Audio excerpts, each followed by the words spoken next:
ఓం నమః శివాయ. ఓం నమః శివాయ. నకార్తిక సమో మాసో నకృతేన సమం యుగం నవేద సదృశం శాస్త్రం నతీర్థం గంగయా సమం.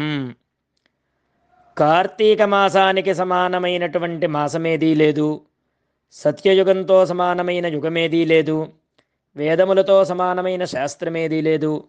గంగా నది వంటి ఇతర నది లేదు అని ఈ శ్లోకం యొక్క అర్థం.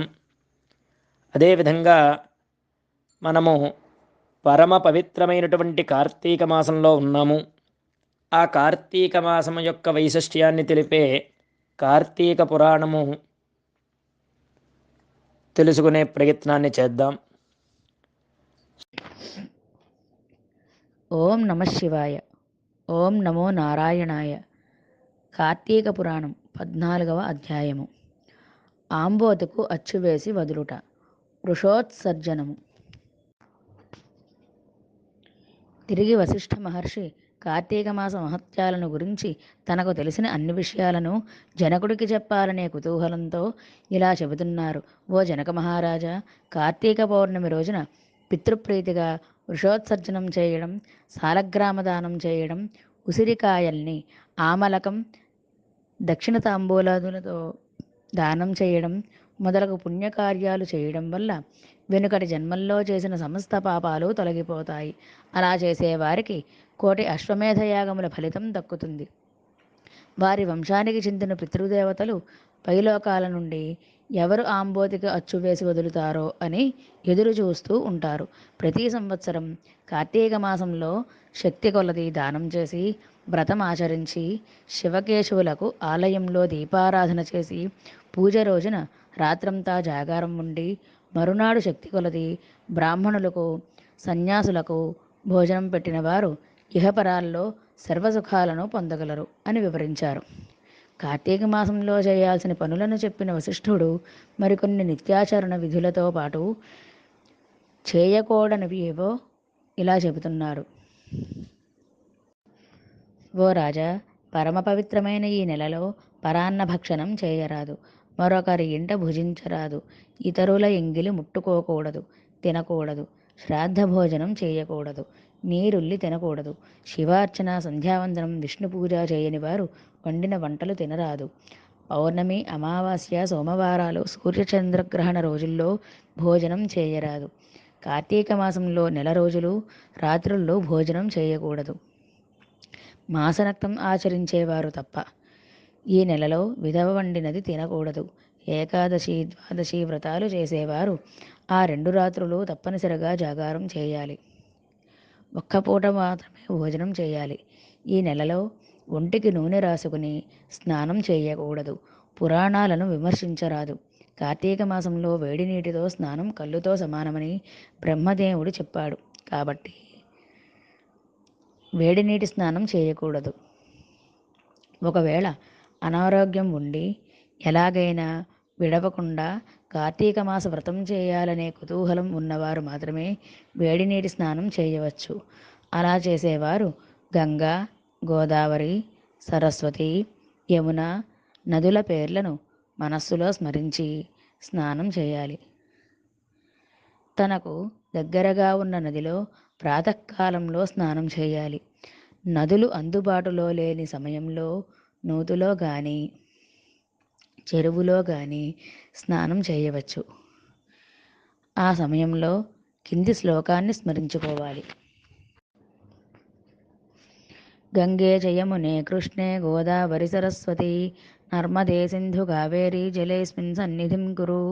కార్తీక మాస వ్రతం చేసేవారు పగలు పురాణ పఠనం, శ్రవణం, హరికథా కాలక్షేపంతో కాలం గడపాలి. సాయంకాలంలో సంధ్యావందనాది కార్యక్రమాలు పూర్తి చేసుకుని శివుడిని కల్పోక్తంగా పూజించాలి అని వివరించారు.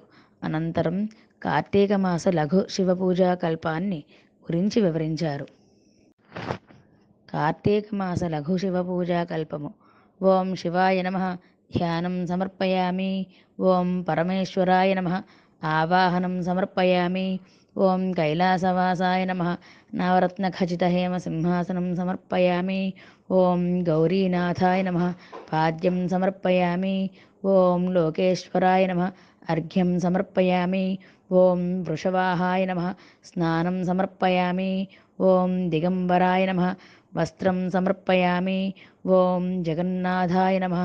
యజ్ఞోపవీతం సమర్పయామి. ఓం కపాలధారిణే నమః. గంధం సమర్పయామి.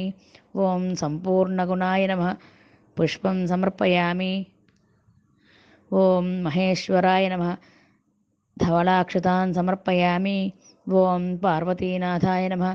ధూపమాఘ్రాపయామి. ఓం తేజోరూపాయ నమః. దీపం దర్శయామి. ఓం లోకరక్షాయ నమః. అమృతనైవేద్యం సమర్పయామి. ఓం శశిశేఖరాయ నమః. తాంబూలం సమర్పయామి. ఓం త్రిలోచనాయ నమః. కర్పూరనీరాజనం దర్శయామి. ఓం శంకరాయ నమః. సువర్ణమంత్రపుష్పం సమర్పయామి. ఓం భవాయ నమః. ప్రదక్షిణ నమస్కారాన్ సమర్పయామి. ఈ ప్రకారం కార్తీక మాసమంతా పూజలు నిర్వహించాలి. శివ సన్నిధిలో దీపారాధన చేయాలి. ఈ విధంగా శివ పూజ చేసిన వారు ధన్యులవుతారు. పూజ తరువాత తన శక్తిని బట్టి బ్రాహ్మణులకు సంతర్పణ చేసి దక్షిణ తాంబూలాదులతో సత్కరించాలి.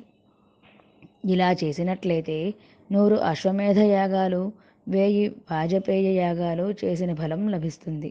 ఈ మాసంలో నెల రోజులు బ్రాహ్మణ సమారాధన, శివకేశవుల సన్నిధిలో నిత్యం దీపారాధన, తులసి కోట వద్ద కర్పూర హారతులతో దీపారాధన చేసిన వారికి మరియు వారి వంశీయులకు, పితృదేవతలకు కూడా మోక్షం లభిస్తుంది.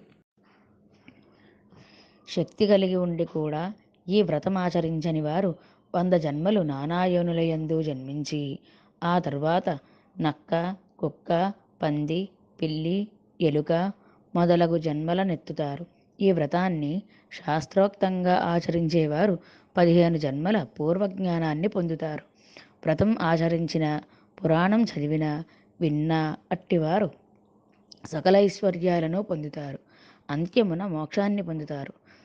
స్కాంద పురాణాంతర్గత వశిష్ఠ ప్రోక్త కార్తీక మాహత్యం 14వ అధ్యాయం. సర్వే జనా సుఖినో భవంతు. ఓం నమః శివాయ. ఓం నమో నారాయణాయ. అందరము కూడా భక్తిగా కార్తీక పురాణాన్ని విందాం. కార్తీక దామోదరుని అనుగ్రహాన్ని పొందుదాం. శుభం భూయాత్. ఓం నమః శివాయ.